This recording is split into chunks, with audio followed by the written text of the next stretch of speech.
Blast off. Good morning. My name is Ilene Ballentine, and I will be speaking today about a woman who was a medium and spiritualist in the 1900s, early 1900s. Her name was Victoria Helen McCrae Duncan, and she was born November 25th, 1897, passed to spirit on December 6th, 1956. Helen was a Scottish medium and spiritualist and became known as Helen Duncan. Helen was a trance medium well known for her physical mediumship, especially producing full-form materializations, many of which, however, were found to be fraudulent later in her career. Helen is most frequently remembered as being the last person convicted and imprisoned under the 1735 Witchcraft Act. Revered by some as the most talented physical medium in history, and reviled by others as a monumental fraud. Depending on your point of view, Helen could fall into either of these two categories, and at what time you encountered her. In her day, she was revered as a spiritualist circles that continues actively to today. Many people who had sittings with her were convinced of the geniusness of her phenomena. Many psychics and commentators today stand by this and believe in her. In the Sky One documentary of Harry Price, medium Jerry March expressed her opinion that Helen was a genuine medium who resorted to trickery or fraud only when she found that her powers were failing and had to keep up with the hopes and expectations of her sitters. Vincent Woodcock was one man who said that Helen Duncan saved his life. His wife had recently passed away, and he took his sister-in-law, his wife's sister, to one of Duncan's seances in the desperate hope of speaking to his wife one last time. Vincent said that Helen Duncan slipped into a trance-like state before the ectoplasm poured from her mouth. His dead wife then materialized from the ectoplasmic matter and asked Vincent and his sister-in-law, her sister, to stand up. The dead wife then removed her wedding ring and placed it on her sister's hand, saying, "It is my wish that this takes place for the sake of my little girl." The pair followed her wishes and were married a year later and returned for another seance where the dead wife returned and gave them her blessing. Helen's real trouble began in 1941 when during a seance she spoke with a deceased sailor and revealed that his ship had been sunk in the Mediterranean. Although the War Office did not officially release this fact until several months later. The wartime government had been trying to hush the loss of 861 British seamen when a German U-boat torpedoed their ship. Then on the night of January 19th, 1944, one of Helen's seances was raided by the police. Officers attempted to stop the ectoplasmic matter issuing from Helen's mouth, but failed. After some order had been restored, Helen was formally arrested. And they did find later she went to the hospital and she had burn marks, which we've been told that when you're doing that kind of work, if it's called in too fast, it can burn you. She had severe burn marks. It's been alleged that the real reason for the raid was due to the official paranoia surrounding the forthcoming D-Day Normandy landings and the fear that she might reveal the date, location, and some details. In one of the most sensational episodes of wartime Britain, Duncan was eventually brought to trial at the Old Bailey in London. She became the last person to be prosecuted under the Witchcraft Act of 1735, which had not been used for more than a century. After a 7-day trial, she was sentenced to 9 months in London's Holloway prison, and she was even denied the right to appeal to the House of Lords. As a result of this case, the Witchcraft Acts were finally repealed in 1951, and a formal act of Parliament 3 years later officially recognized spiritualism as a true religion. Helen was released from prison on September 22nd, 1944. However, the harassment she faced appears to have followed her right up to her death. In November of 1956, the police raided a private seance in Nottingham in an attempt to prove fraud. Once again, the investigators failed their objectives, and 5 weeks later, the woman who will always be remembered as the last witch died. Now, during her many years as a medium, Helen didn't work alone. Like many mediums, she believed fully in the support of spirit guides, entities from the spirit world who act as a bridge between the living and those who have passed over. Helen had several guides after she started to develop her gift of mediumship, but one in particular stayed with her for the majority of her career and made the biggest impact on both Helen's work and the people she loved. His name was Albert Stewart, and he made his first appearance in 1927. According to accounts of that meeting, Albert introduced himself as being born in Scotland around 1883, where he lived before emigrating to Australia with his parents.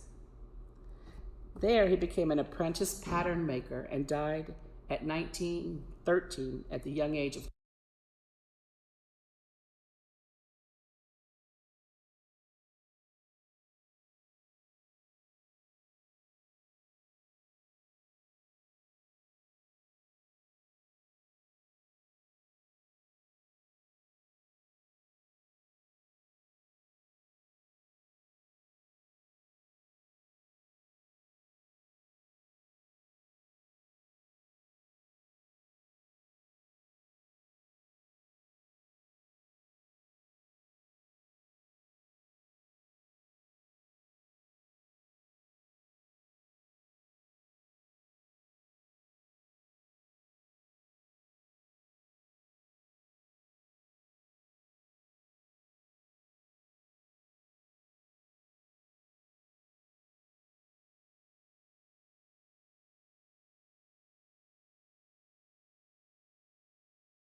I venture to say that most of you have had such thoughts someday. And someday when you come to this side of life, you will see from another point of view. You will wonder why you ever sorrowed. And know that death is just freedom from a physical burden.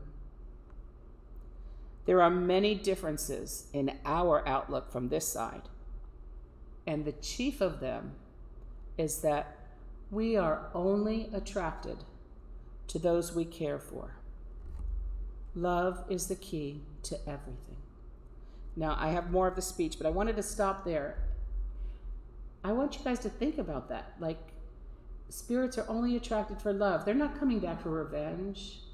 They're not coming back because they're hurt or angry or coming back to get so-and-so. Spirits are attracted only to those they love. The more experienced of you will agree with me that many who come to investigate this question of survival have no knowledge that the fact that behind all this phenomenal evidence are deeper teachings, deeper truths. Many of them are looking for sensation or something which will flood them with limelight. They must learn that substantial bridges are not sudden thrills. They are not built in a night. Bridges often take years to build on solid foundations. That point there, that really struck me. I used to do, when I started doing readings, I did them in a bookstore in downtown DeLand on Main Street. And I had so many people that were really coming just for the thrill of it. And, you know, all these shows were out about supernatural were coming out, and they were just excited to want to know. And while I'm sure they got something from it, I later decided that that wasn't the kind of work I wanted to do.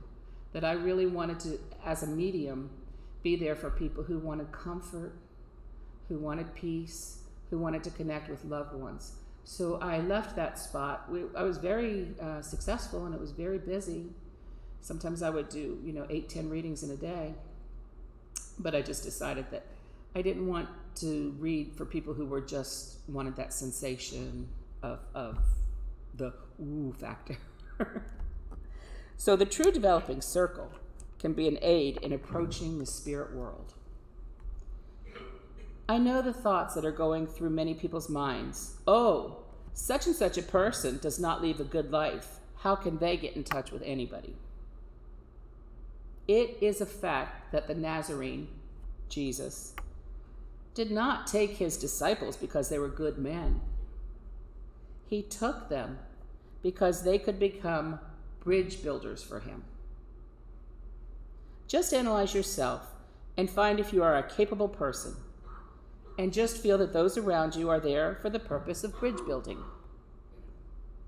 Never mind what Mrs. So-and-so does. Get down and say to yourself, well, I know what I am. You people have queer ideas about what you call sin. I know what those ideas are, for I only left your world in 1913. It is not the taking of a glass of beer, provided a man knows when to leave it, or an explosion which produces vulgar words. Although such things are unwise and unnecessary, these things don't constitute sin. Probably the greatest sin of all is to talk lightly of others who are not there to defend themselves. The people who cannot mind their own business and defame others in order to distract attention from their own weaknesses are probably the biggest sinners of all. Now I'm going to stop here for a minute. I know that when I read that, it rang true to me. I've done this. I have spoken about people who are not there, whether it's just to fill in space and time or to connect or just to be a busybody. And it's really making me think a lot more about that. I know, have any of you read or seen the 4 Agreements? Well, this is kind of funny. The first time I saw it, I think I might have a little bit of dyslexia.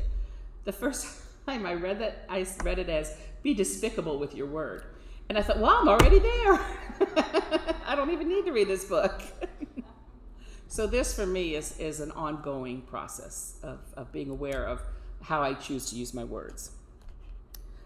Because, and Albert had it right, such conduct means bad thoughts. And thoughts are real and living things. When you think, let clean thoughts go from you, and they will return like doves, not vultures. If you do that, you will find that the bricks that you have used to build your bridge will last for all of time. Even after you come to our side, your bridge will stand and enable you to return to those you love with comfort and encouragement. Now, I never thought about that before. Have any of you guys thought about that? That as we build this bridge as mediums, we build a bridge. I never thought that when we cross over that our bridge, our connection, that energy would still be a way to transport to our loved ones, which brought me comfort. I remember as a young man, I had my opinions on religion. Some Sundays I walked around the streets of Sydney and watched congregations leaving the churches. I saw their faces. Some of them looked as though they had lost their all. They looked miserable. And it was no advertisement for their faith. Some were engaged, pulling others to pieces. I want you to go from this church into your everyday life with smiles on your faces and kindness in your hearts. Joyous, because the bridge between earth and heaven is a reality. I can stay no longer. I have just explained in a few words the message I would leave you with. Sometime we shall all have an opportunity to meet over here. It will be nice to walk the higher bank of the stream and find joy in surveying the bridges we have built, to find them easy to cross so that we shall not have to struggle through the mud and slime of ignorance to greet the dear ones we have left. Thank you for your spirit of friendship and your attention, and God be with you till we meet again. Now that was the end of his speech. Does anybody have any questions or comments about that?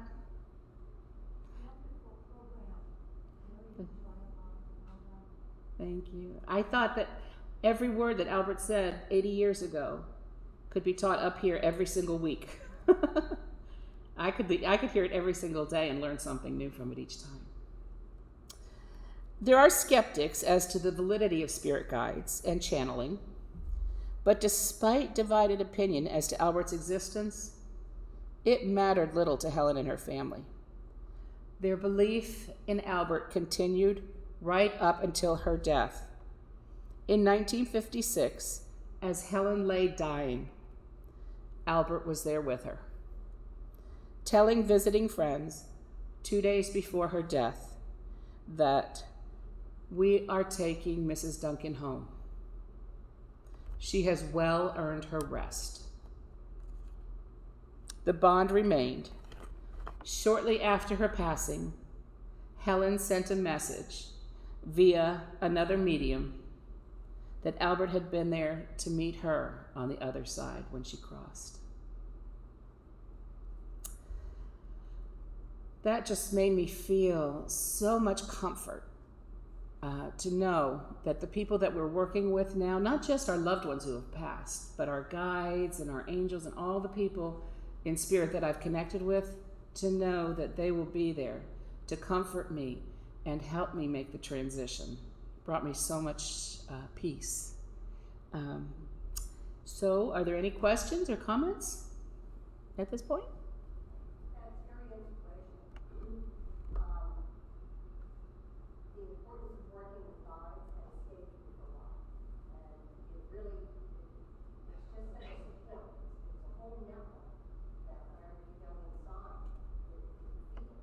Yeah, thank you, Darlene. She talked about the importance of guides and having a network in spirit. You know, I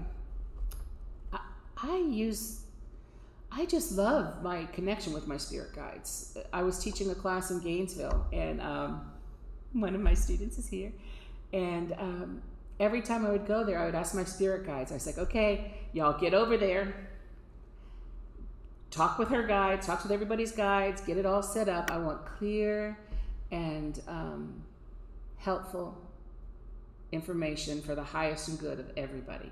So I send my spirit guides. Sometimes if I have to go on a trip, I don't really like driving in a lot of traffic. I'll send my spirit guides. I'm like, okay, you guys know that I can be anxious about this. So please, I want clear, no rain. I drove to Gainesville one time to teach a class, and for 2 days they were reporting that it was a horrible storm. And I said, nope, I'm going to do it. And I asked my guides to protect me. I left, it's about a 2.5 hour drive for me. I left Orange City and started driving. It didn't hit a drop of rain. Meanwhile, while I was leaving, they had a huge storm in Gainesville where I was going. Trees knocked down, everything. I missed it. After I left, they had a huge storm in Orange City where I had just left. Huge storm, trees knocked down. I missed it. I didn't hit a raindrop. And it was just, when I even got to Gainesville, I went and stopped at a grocery store, and the bag boy was just drenched with rain. And I said, what happened to you? And he said, what do you mean what happened to me? Where were you? I said, I guess I was in another place because I didn't get rain. So I just want to encourage each of you, whether you want to be a medium to help others or do it professionally, or you just want the comfort of the connection with spirit, I want you to consider maybe weekly, if you can, carving out a little time and a little space. I look at it kind of as a date. Like I would say to my husband, I'm going to go to church and have tea with your mom and grandmother. Because every meditation, for some reason, they would come and we would sit and have tea. So it doesn't have to be hard work. It doesn't have to be, grueling. I'm gonna set aside this time and I'm gonna make myself do it. It can be beautiful. It can be lovely. You can have tea with loved ones, although they don't really need the tea, but they're okay with us taking time to do that. So I encourage each of you to make that connection with spirit and find comfort in the familiarity that can come with repeated connection with spirit and with your guides and with your loved ones. And I thank you all for your time and attention. Thanks.